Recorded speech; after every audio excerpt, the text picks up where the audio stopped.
Welcome to Stories for Wonderful Children. I'm Dan Wendelin, your host and storyteller. Today's story was recorded in May of 2008, and it's about a man named Bill who has very strong arms. Bill uses a wheelchair, but that's not going to stop him from going on a bit of an adventure in this story. I hope you enjoy it.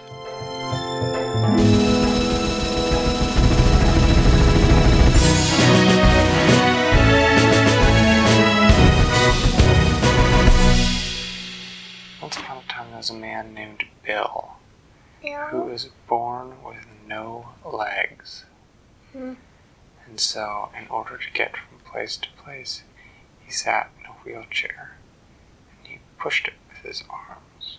He had been pushing the wheelchair for so long that his arms were tremendously big and strong, and he could beat just about anyone in an arm wrestling match because he spent so much time pushing himself from place to place in the wheelchair. Now, the other way that Bill got place to place was that he liked to swim, and it was a little tricky at first for him to learn how to swim because he didn't have any legs to sort of balance him in the water. But pretty soon he got the trick of it, and he became quite a good swimmer. He enjoyed being in the water. If he had no arms or legs, he would just sink. That's true. If he had no arms or legs, he would just sink, probably. You never know. He might float if he was on his back, but fortunately he had arms. Anyway, he liked being in the water because in the water he could be just as fast as people who had legs because of his strong, strong arms. One day, Bill was watching. He couldn't lift this please go. He couldn't lift a box this big. You never know. That has this big rocks inside. That's this big. I don't know whether he could have or not. You never know.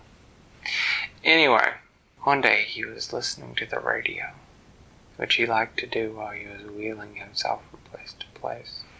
He was on the way to the grocery store and he had a little radio on his wheelchair.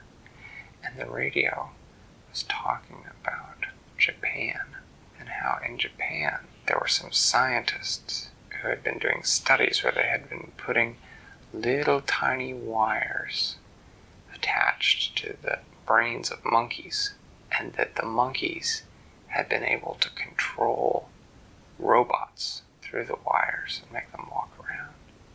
And that the next thing they wanted to do was that they were going to try to make a pair of robot legs, and that they wanted somebody to come volunteer to have the little wires attached to their brain and then see if they could walk around on the robot legs. And Bill thought, I could do that. He thought, I could have a pair of legs. Not human legs, but I could have a pair of robot legs and I could walk around and I wouldn't need my wheelchair. He thought, I'm going to go to Japan. So that very day he went and he got a ticket for a boat, a cruise ship. He was going to cruise from San Francisco to Japan over the course of about 10 days. Bill went home and got packed. And the very next day he was wheeling his wheelchair up the long plank that went from the shore to the ship. He found his cabin, and it was quite nice. It had a little window that looked out on the ocean. How did he sleep? No, he just pulled himself into bed. He had a bunk. Pulled his wheelchair into bed? No, he left the wheelchair next to the bed and he pulled himself up into bed with his arms, strong arms. Then how did he get in there? Could he walk on his arms? Sort of, a little bit. He could drag himself from place to place with his arms if he needed to. He had very strong arms. So, the cruise was a lot of fun. They had meals. His arms. They had meals 5 times a day. They had breakfast. They had lunch.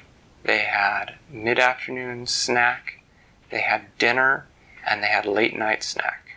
And the sun was beautiful. And they had a pool on the deck of the cruise ship. And so Bill went every day and swam in the pool. And about halfway through the cruise ship stopped in Hawaii.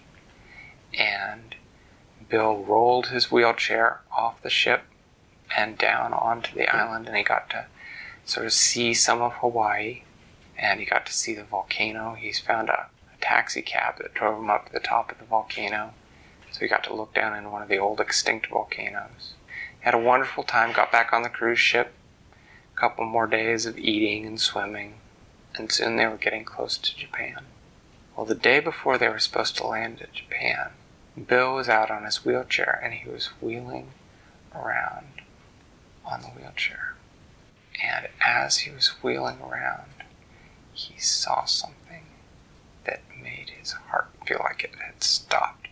He saw a very foolish little girl. She was 3 years old, but she was not as smart a 3-year-old as Diana was, say, or as Becca was when she was 3.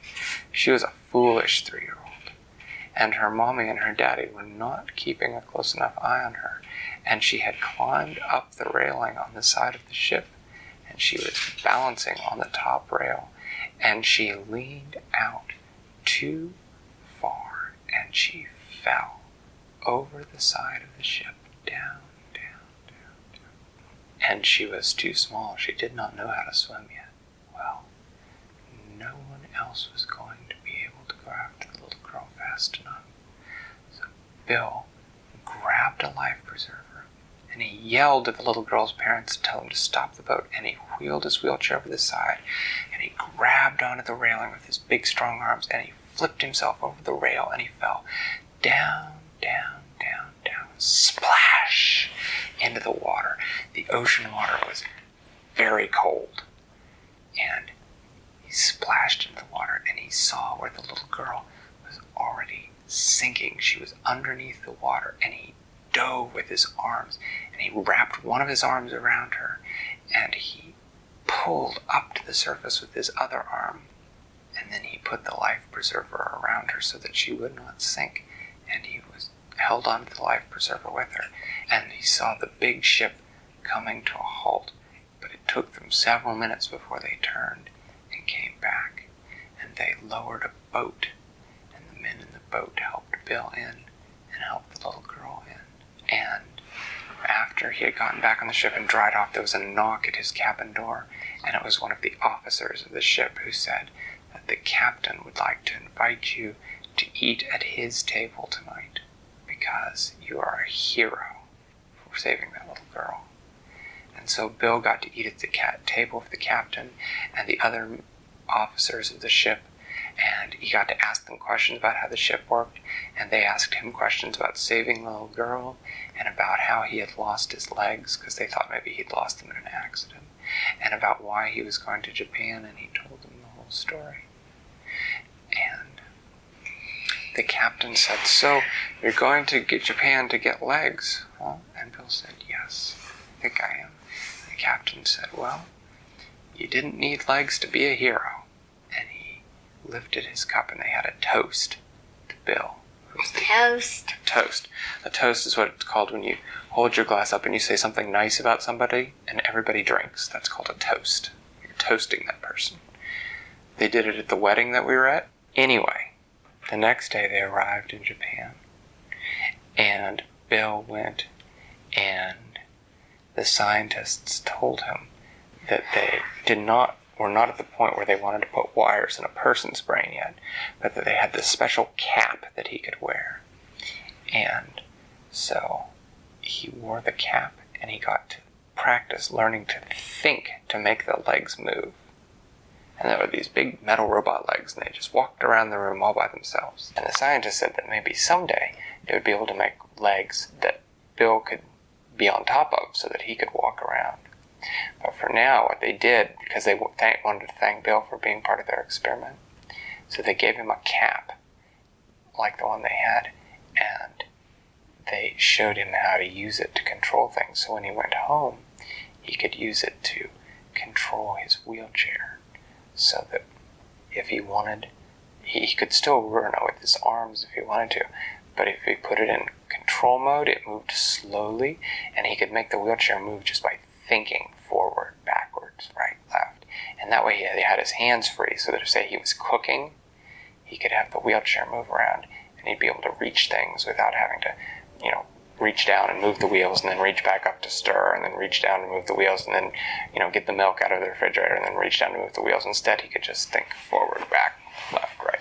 And when he got home, there was a letter waiting for him, and it was a picture of the little girl with her family, and she had written him a note with a picture in crayon, and the note was a picture of him in his wheelchair, and she had written on it, "My hero." And that's what he felt like. He felt like a hero. Thanks for listening to Stories for Wonderful Children. I created today's story, but questions and witty commentary were supplied by my children. The music was created by Brandon Thompson. Your reviews and personal recommendations are the main way that new listeners find the show, so thank you for spreading the word. I'd love to hear your feedback, so feel free to get in touch via email or social media, which are listed in the show notes. Until next time, I'm Dan Wendelin, reminding you to tell someone you love a story.